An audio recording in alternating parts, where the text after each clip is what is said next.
പുതിയ ഒരു വീഡിയോയിലേക്ക് എല്ലാവർക്കും സ്വാഗതം. എനിക്ക് കൃഷിഭവനിൽ നിന്ന് കിട്ടിയ 5 കിലോ മഞ്ഞൾ വിത്താണ് ഇത്. ഇതിന് ചെറുതായി മുളയൊക്കെ വന്നിട്ടുണ്ട്. ഇനി ഇത് നമുക്ക് നട്ടു കൊടുക്കാം.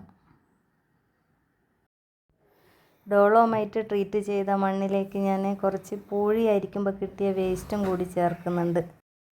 കഴിഞ്ഞ പ്രാവശ്യം ഞാൻ ഇതുപോലെ ചെയ്തിട്ട് നല്ല വിളവ് ലഭിച്ചിട്ടുണ്ട്. വീട്ടാവശ്യത്തിനുള്ള മഞ്ഞൾ ഞങ്ങൾ ഇവിടെ തന്നെ കൃഷി ചെയ്യുന്നതാണ്. അധികവും ചാക്കിൽ തന്നെയാണ് കൃഷി ചെയ്യുന്നത്, സിമൻറ്റ് ചാക്കിൽ.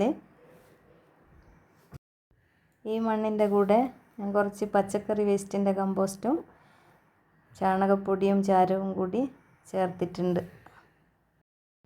ഇതുപോലെ തന്നെയാണ് ഞാൻ കഴിഞ്ഞ പ്രാവശ്യം നട്ടത്. 55 ചാക്കിൽ നട്ടിട്ടുണ്ടായിരുന്നേ. നല്ല വിളവും ലഭിച്ചിട്ടുണ്ട്.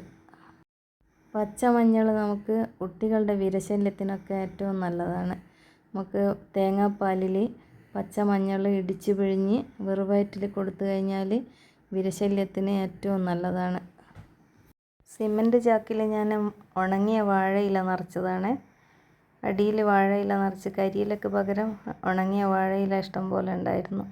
അത് നിറച്ചതിന് ശേഷം മണ്ണിട്ട് കൊടുക്കാം. ചാക്കിൻ്റെ അടിയിൽ സുഷിരങ്ങൾ ഇട്ടിട്ടുണ്ട്, വെള്ളം വാർന്നു പോകാൻ വേണ്ടിയിട്ടുള്ള, അല്ലെങ്കിൽ വെള്ളം കെട്ടി നിൽക്കും. കുറച്ച് സമയം നമ്മൾ ഇതിനു വേണ്ടി ചിലവഴിച്ച് കഴിഞ്ഞാൽ നമുക്ക് ആവശ്യമുള്ള മഞ്ഞൾ നമുക്ക് തന്നെ കൃഷി ചെയ്തെടുക്കാൻ സാധിക്കും. ഇതിന് പ്രത്യേക പരിചരണമൊന്നും കൊടുക്കേണ്ട ആവശ്യമില്ല. ഇതിലേക്ക് നമുക്ക് 2-3 മഞ്ഞൾ വിത്ത് ഒരു ചാക്കിലിട്ട് അതിൻ്റെ മീതെ മണ്ണിട്ട് കൊടുക്കാം. ഇന്നിപ്പോൾ ഞാൻ കുറച്ച് 10-14 ചാക്കിൽ ഞാൻ വാഴയില നിറച്ച് വെച്ചിട്ടുണ്ട്. അതിലാണ് ഞാൻ ഇന്ന് നട്ടു കൊടുക്കുന്നത്.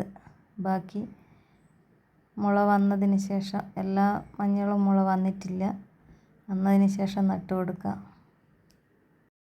ഇതിപ്പോൾ 1-1.5 മാസത്തിന് ശേഷം മാത്രമേ ഇലകളൊക്കെ വന്ന് തുടങ്ങുള്ളൂ. അപ്പോൾ ചെറിയ മുള വന്നിട്ടേ ഉള്ളൂ. അപ്പോൾ അതിന് ശേഷം നമുക്ക് അടുത്ത വളം ചെയ്ത് കൊടുക്കാം. ചാണകപ്പൊടിയും കമ്പോസ്റ്റും കൂടി മണ്ണിൻ്റെ കൂടെ മിക്സ് ചെയ്ത് അത് ഇട്ട് കൊടുക്കുക. എൻ്റെ വീഡിയോ ഇഷ്ടമായിട്ടുണ്ടെങ്കിൽ സബ്സ്ക്രൈബ് ചെയ്യാനും ലൈക്ക് ചെയ്യാനും കമൻറ്റ് ചെയ്യാനും മറക്കരുത്. പുതിയ ഒരു വീഡിയോയുമായി വീണ്ടും കാണാം.